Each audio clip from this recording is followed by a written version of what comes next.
Usapan po namin ngayon ay ang Disability Benefit Program. Kasama po natin si Sir Joel Sumera ho. Sir, pag-usapan na ho natin, ano po ba ang disability benefit ng SSS? Bali, ang disability benefit program po ng SSS, ito po ay isang cash benefit po na ipinagkakaloob sa qualified members natin na nagkaroon po ng permanenteng pinsala dulot ng sakit o aksidente na naglilimita o tuluyang nag-aalis sa kanya ng kakayahang magtrabaho. So, itong disability benefit program natin, isa siyang cash benefit na ipinagkakaloob as monthly pension. So, kung batay sa qualifying contributions ng miyembro. So, kung kunyari ang ating miyembro ay meron siyang 36 monthly contributions prior sa semester ng kanyang disability, pwede siya sa monthly pension. Pero kung hindi niya nakuha yung 36 na qualifying contribution, pwede ito sa lump sum amount ng benefit. Thank you, sir.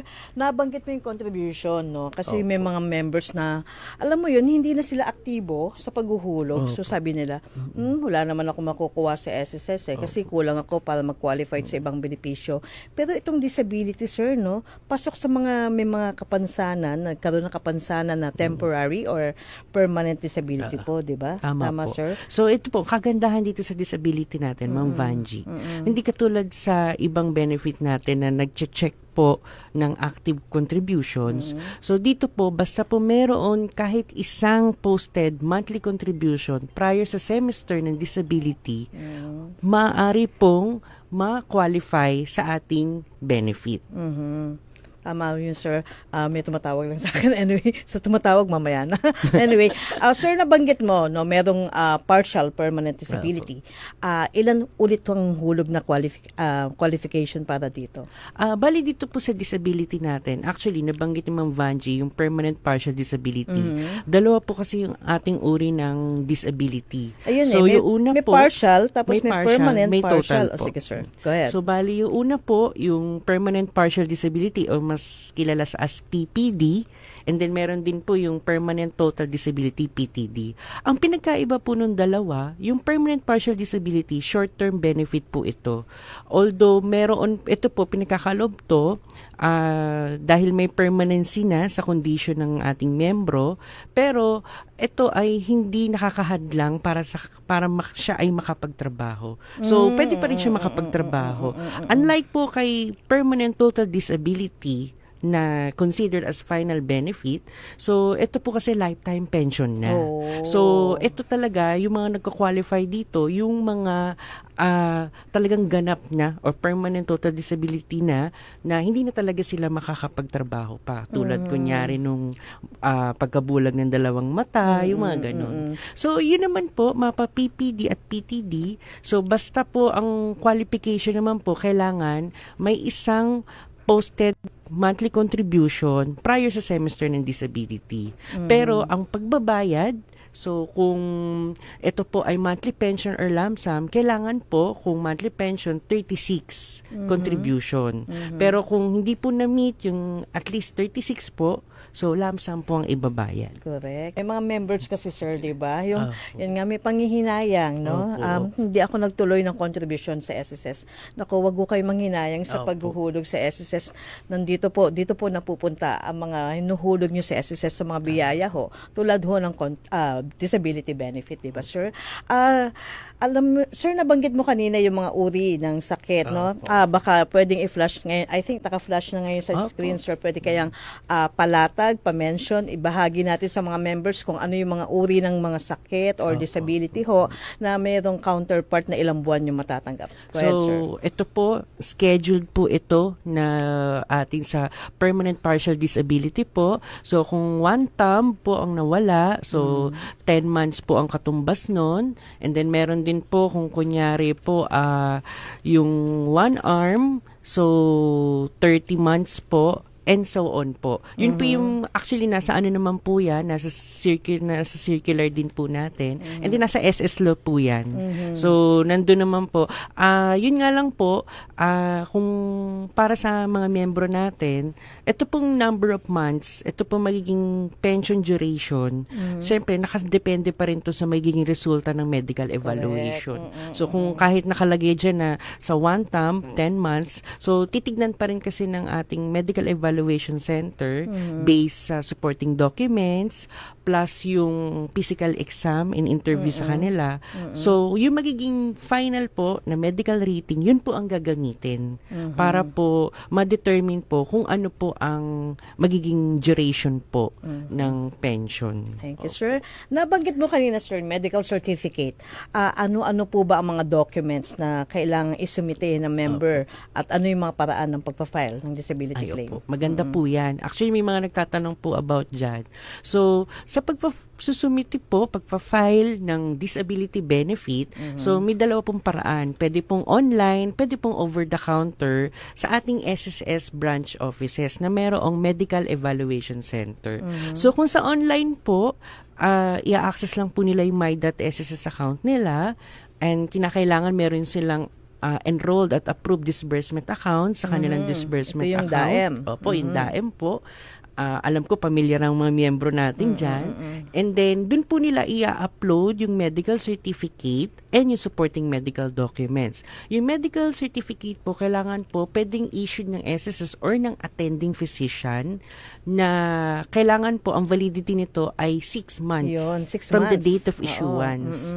So, syempre, dapat nandun makikita sa medical certificate yung features, yung details po nung doktor and yung other relevant details po.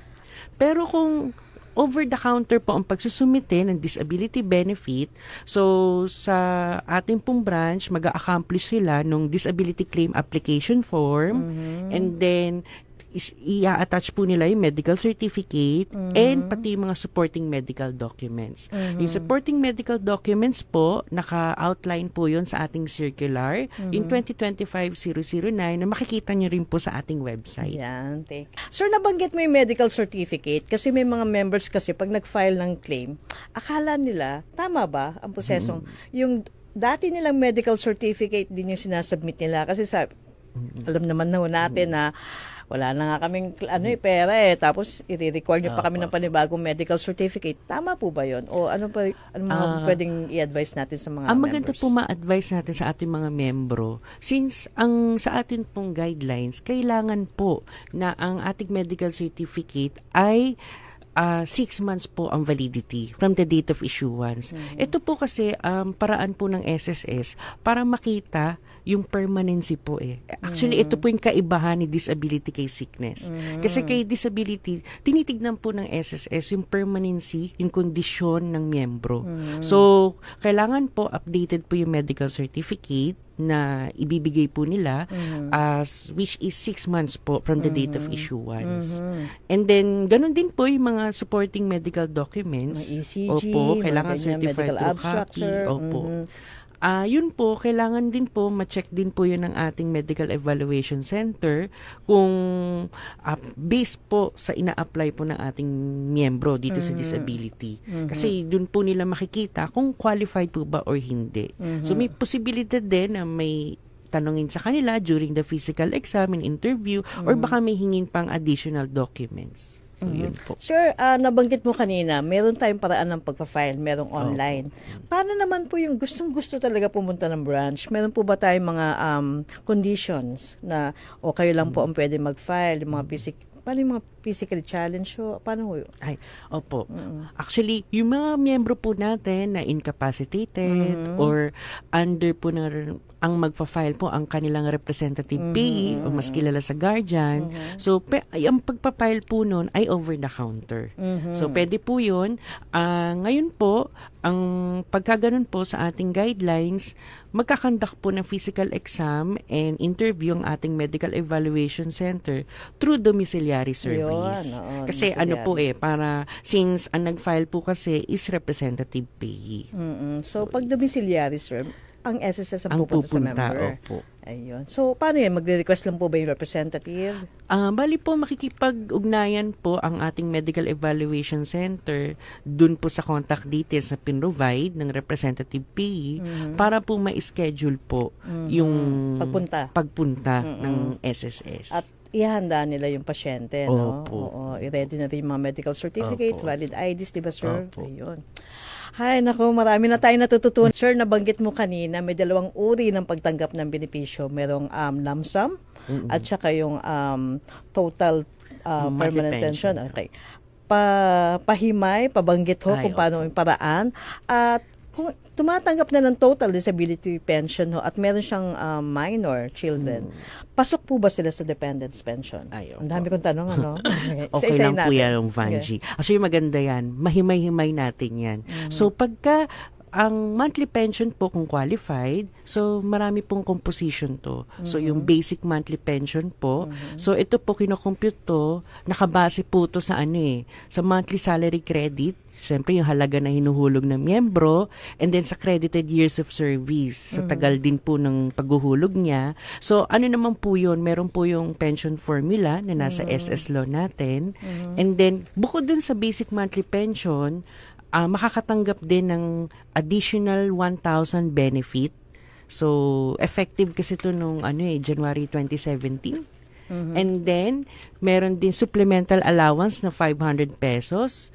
And then, meron din yung dependence pension kung meron. So, ang dependence pension, kung mayroon dependent na below 21 years old, na hindi pa kasal, hindi pa nagtatrabaho, maximum of 5. So, ang halaga po nun is 10% po ng basic monthly pension or 250 pesos. Kung ano mas mataas. And then, ang total disability pensioner din natin, qualified din sila sa 13th month pension tuwing December. Okay, malapit na Pasko. Malapit na.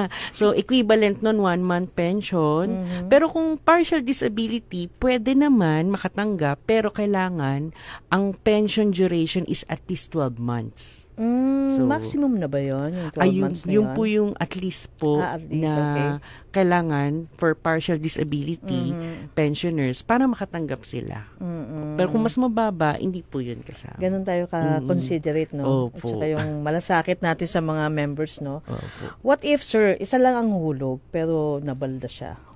Pwede ho ba siya makatanggap ng benepisyo mula sa SSS? Pwede po. Kung kunyari, isa lang po, tapos po, bago naman po sa semester ng kanyang disability, nangyari ang kanyang pagkabalda, so, makakatanggap po siya ng lump sum. So, kung hindi niya na-meet yung 36 months contribution, lump sum po ang makukuha niya, one-time payment. Okay. May mga kamag-anak po na nag-file ng disability dyan at kung ano man sa maternity ko, ma-address din po ni Sir Paul, no? Ito, may question tayo. If ever, sir, hanggang kailan naman po makakatanggap ng dependence pension yung mga anak ng pensionado po? So, bali sa dependence pension po, pag na-reach na po yung 21 years of age and dependent, at yung bilang kinasal o nakapagtrabaho na, ito po, may hinto na po to, makakancel na. Pero kung undependent po ay incapacitated, so, meron po talagang may sakit po talaga at talaga incapacitated talaga independent. So, lifetime po ipagkakaloob iyon. Okay. So, yun naman po ang napaka-considerate naman po ng ating programa po. What if, sir, namatay po yung pensioner tapos may naiwan na minor de edad? Paano po ang biyaya? Tuloy-tuloy pa rin ba? Opo. Bali sa, sa death po ng pensioner natin. Pag if ever namatay po, ang primary beneficiary po as of date of death ay makakatanggap po ng pwede sila mag-file ng death benefit. So, subject po sa guidelines ng ating death benefit. So, under the death benefit program na yun? Under the death benefit program po. Sir, may mga latest ba tayo about disability benefit program natin? Ano po yung mga pagbabago? Baka kailangan ipaalam natin sa mga members. Ay, mahalaga yan, ma'am. Kasi merong mga nagtatanong po ng mga senior citizens. So, ngayon po, dito sa ating consolidated Consolidated Guidelines and Disability Benefit Program under Circular 2025-009. So, may mga nagtatanong kasi, paano yung 16 na ako? Ano ba, magre-retire ba ako? Or disability. Oo. So, ngayon po, sa ating guidelines po, kung ang miyembro po ay 60 to 64 years old, at meron na siyang at least 120 contributions, and wala pa siyang pina-file na retirement, pwede pa siya magsumite ng disability benefit. So, actually, pwede pa siya ma-qualify for permanent partial or permanent total disability. Yun nga lang po, pagka po na-reach na niya yung age ng 65, may i-check na po dun si SSS. So, i-check po ng SSS yung date ng disability. Kung ang date po ng disability is prior po ng ika-65th birthday niya, pwede pa siya ma-qualify for permanent total disability. At tandaan natin, gaya na nabanggit kanina, ang permanent total disability is a lifetime pension. So, final benefit. Parang retirement na rin siya. Pero, kung na-reach na niya yung 65 years old niya, and then, under total disability, retirement? Ang date ng disability niya ay pumatak na ika-65th or later, on or after na ika-65th birthday niya, hindi na siya mako-qualify for disability. Magpa-file na lang siya ng retirement. Compulsory. Kasi may mga members, kanya ng tanong. May mga natatanggap ko. Retirement pensioner na siya. Tapos bigla siyang may nangyari, nabalda siya during the time na tumatanggap siya ng retirement. Ang tanong, ay magpa-file ako ng disability. Ay, Tama po ba yun? Ang ano po kasi, final benefit na po ang retirement eh. So, yan po, retirement death, saka permanent total disability, final claim na po iyon. So, kung meron na siyang retirement, hindi na po siya pwede for permanent total disability. Thank you, sir. Sir, yung mga nasa abroad pala, paano ang pagpa-file ng disability nila? Pwede pa rin po yun, magsumite sila online. So, yun naman po, makikita po yun ng tawag dito ng ating medical evaluation center, and then kung makakapunta rin sila sa ating foreign office kung meron man sa kanilang lugar, pwede naman yun ipa-receive and then ipapadala sa ating medical operations department. At saka pwede i-file sa online. Opo, pwede rin po online. Sir, doon sa pag-file ng online, ano ulit yung mga dapat nilang i-upload sa filing?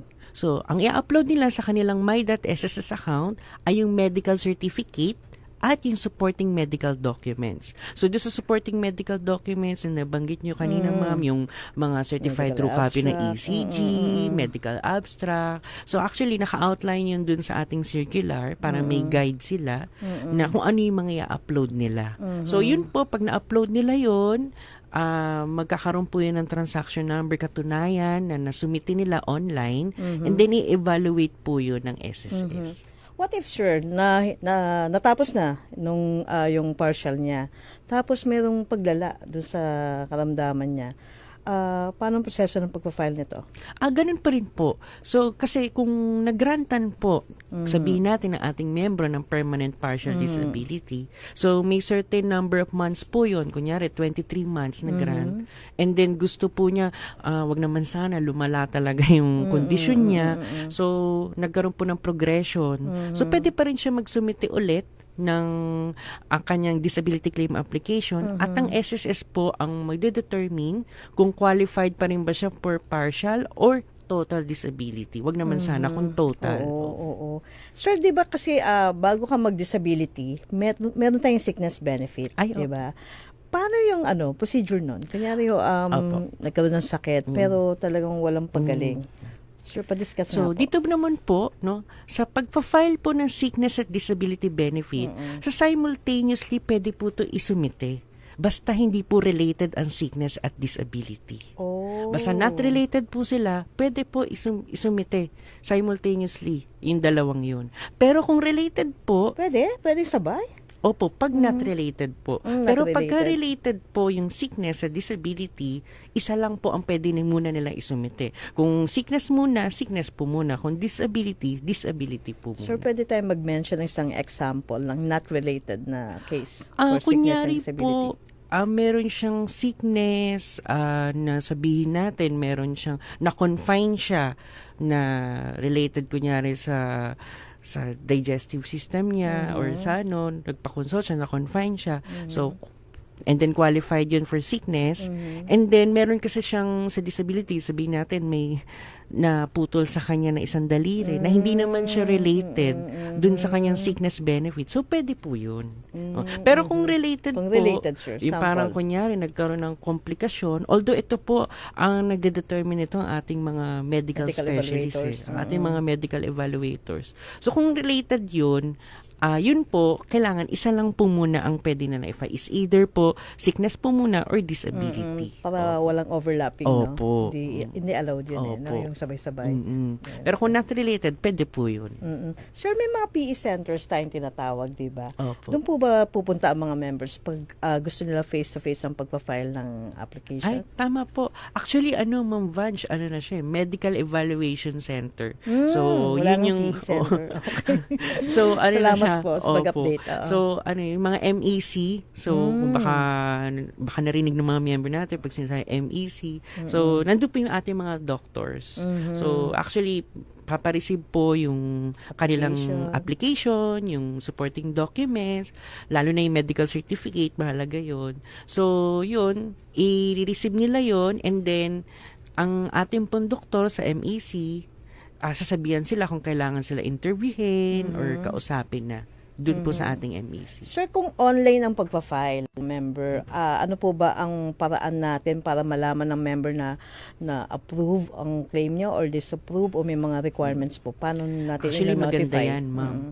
Dito sa online natin, ang kaibahan nito sa over-the-counter filing sa disability. Sa online kasi, pagka nasumite na niya, pag nakita ng ating medical specialist ang kanyang mga documents, pwede kasi nilang, pwede nila i-approve, pwedeng i-reject kung may kulang yung dokumento, pwede i-refile, and then pwede rin nila yung tinatawag natin na i-subject for physical exam or interview. Yun po yung PEI. So, pagka ganun po ang ginawang aksyon ng ating medical evaluators, so, pansamantala po, makaka-receive po ng email notification ng ating member na kailangan mong magpunta sa nearest branch para po ma-physical examine, interview ka ng doktor. Ano po yan? Within Email? 20 calendar Email days. or text po ba ang Email po. notification? Email. Kaya ang mga members dapat Opo. nag-update po ng personal details, no? Yung mga email po at saka yung Opo. contact numbers, no? Tapos yun nga, Ma'am Vange, pagka na-receive nila yun sa email, so within 20 days, 20 calendar days, kailangan nila magpunta. Kasi kung hindi sila nagpunta within 20 calendar days, marireject po yung application nila. Oho. So, pwede pa rin naman sila ulit mag-refile. Yun nga lang, panibagong transaction na po iyon. Correct, oo. Bigyang panahon din po Opo. nyo. Kapag nakatanggap po kayo ng notice mula sa SSSO, Opo. check naman po na aasikasuhin ho kayo ng aming mga branch personnel. Sir, may question pa dito. Ano daw po ang mangyayari sa monthly pension kung ang total disabled pensioner ay makapagtrabaho ulit? Gumaling siya. Yan, Yun magandang po. mga kwento, di ba, sir? So, yan po, pagka pong ating permanent total disability pensioner ay nagtrabaho ulit, masususpend po ang pension. Kasi po, ang permanent total disability po, final benefit na po iyan, and gaya po na nabanggit kanina, ang mga nagka-qualify po dyan is yung meron pong talagang ganap na talaga or talagang ganap na pagkabalda. So, dito, pwedeng makancel ang kanyang PTD kung biglang nagtrabaho siya ulit o hindi siya nag-comply dun sa tinatawag natin na annual confirmation of yan nga, pensioner, sasabihin ko. yung ako, or kung nakita ng evaluator na ng ating medical evaluator sa Medical Evaluation Center na naka-recover pala. So, yun po yung mga pwedeng maging para po mahinto yung kanyang PTD. Oo, yun pension. ang paraan ng SSS kasi para malaman din kung tamang tao pa rin yung tumatanggap, no, sir, no? Opo. Para at least naman ma-update din ng SSS, no? Opo. Kasi yung annual confirmation natin napakahalaga po para matiyak po ng SSS na kayo pa rin po ang tumatanggap ng pensyon at para malaman din po yung kondisyon nyo, di ba, sir?